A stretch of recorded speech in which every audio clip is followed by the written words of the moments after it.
Financials का दम Nifty को उठा सकता है क्या?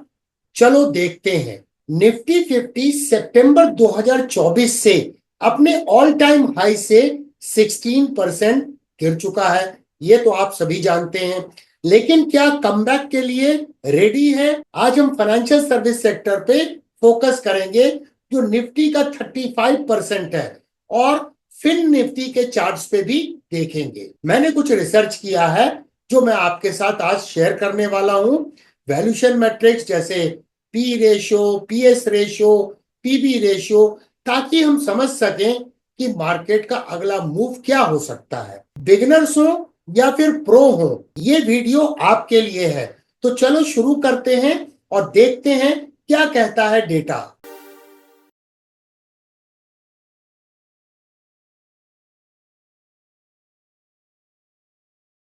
तो पहले बात करते हैं फाइनेंशियल्स की।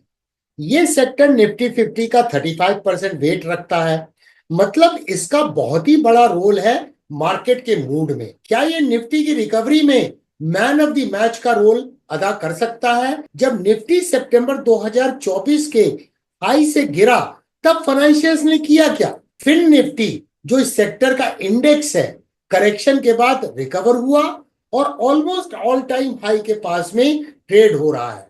ये एक बहुत बड़ा संकेत है, हिंट हो सकता है कि करेक्शन खत्म हो गया है। लेकिन चलो डेटा चेक करते हैं कि डेटा हमें क्या बोल रहे हैं। पहले बात करते हैं वैल्यूएशन की।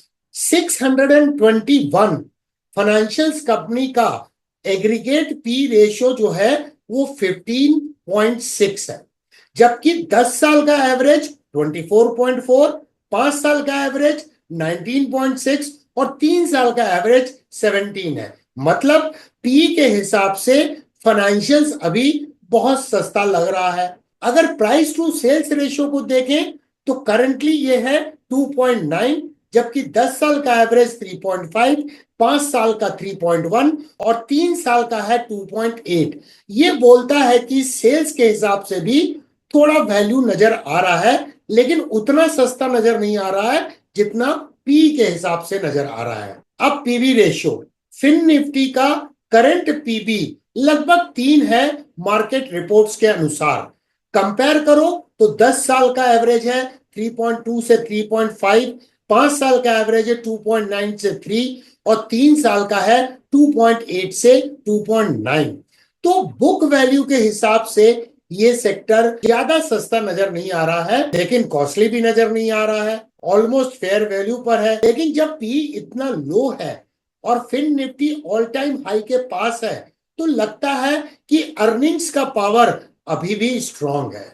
ये डेटा सिंपली वॉल स्ट्रीट और बीएससी जैसे सोर्स से लिया गया है। अब सवाल यह है, क्या फाइनेंशियल्स निफ्टी 50 को उठाने के लिए काफी हैं?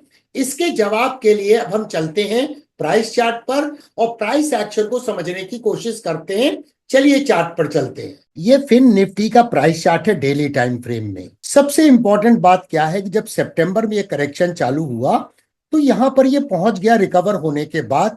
ये बहुत स्ट्रॉन्ग संकेत है कि 35% निफ्टी 50 का कॉन्स्टिट्यूएंट है वो ऑल टाइम हाई के पास में पहुंच गया है। यस, ये भी बात अच्छी है कि करेक्शन हो रहा है। अगर प्राइस यहाँ पे कंसोलिडेट करती है तो एक चीज इंश्योर हो जाएगी कि पैराबोलिक राइज के बाद में ब्रेकआउट नहीं होगा। और जब ये ब्रेकआउट होगा तो आप देखिए कितना बड़ा डेप्थ है, ये करीब 11-12% का ये डेप्थ है, तो उतना ऊपर जाने की संभावना बन जाएगी। अब ये करेक्शन जो हो रहा है, तो इस ट्रेंड लाइन को देखिए। प्राइस का रेजिस्टेंस था, प्राइस का रेजिस्टेंस था, और इसके ब्रेकआउट के बाद में ये सपोर्ट के रूप में काम करने लगा।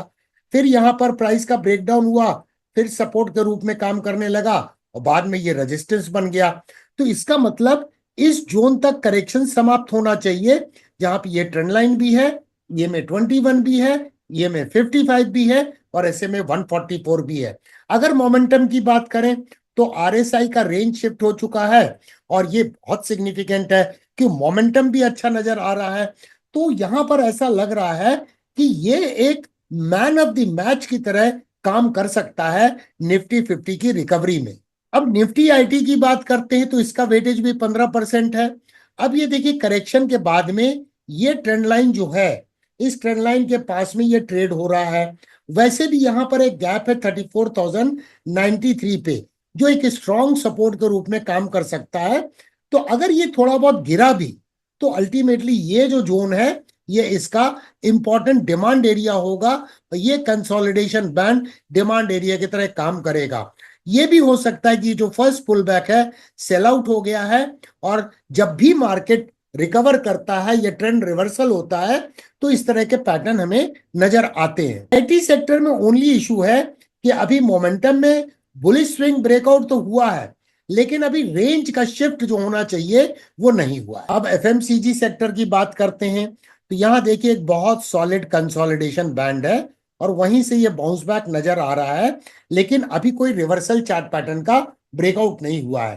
तो ये ट्रेंड लाइन जो एक रेजिस्टेंस है, इसका अगर ब्रेकआउट होगा तो कोई ना कोई हमें रिवर्सल चार्ट पैटर्न मिलेगा।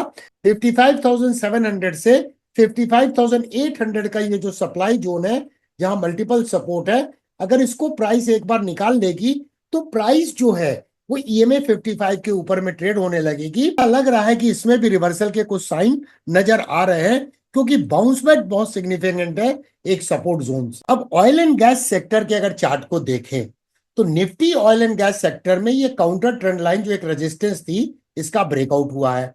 इसके बाद गौर से अगर देखें तो ये लेफ्ट शोल्डर है, हेड है, राइट शोल्डर है, इसका भी ब्रेकआउट हुआ है।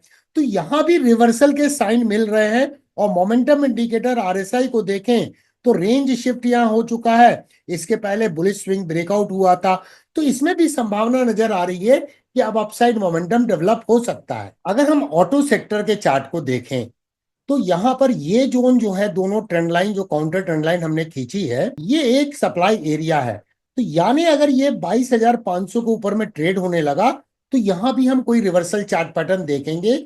ये देखिए प्राइस ने कंसोलिडेट किया है, मार्केट का structure higher highs and higher lows का है। और जब 1 अप्रैल को कैंडलस्टिक पैटर्न का फॉर्मेशन हुआ तो कैसी कैंडलस्टिक पैटर्न बनी है? इन्वर्टेड हैमर का फॉर्मेशन है। ऑफ कोर्स अभी आरएसआई के ऊपर में रेंज शेप नहीं हुआ है, लेकिन बुलिश स्विंग ब्रेकआउट जरूर हो चुका है। तो दोस्तों हमने देखा कि Fin Nifty all time high के पास है और कंटिन्यूएशन चार्ट पैटर्न बनता हुआ दिख रहा है। आईटी जो 15% वेट रखता है सपोर्ट के पास है, शायद 2.5% to 4% और गिर सकता है। FMCG, oil and gas sector and auto sector जिनका वेटेज 25% है, डिमांड जोन्स के और एक्यूमुलेशन जैसे फॉर्मेशन नजर आ रहे हैं। आपको क्या लगता है, निफ्टी 50 का करेक्शन खत्म हुआ? कमबैक के लिए क्या ये रेडी है? कमेंट में जरूर बताइएगा। और डीकेएस डायमंड क्लब को ज्वाइन करना नहीं भूलिए। वीकली जूम मीटिंग्स के साथ हमेशा आगे रहिए। मिलते हैं अगले वीडियो में।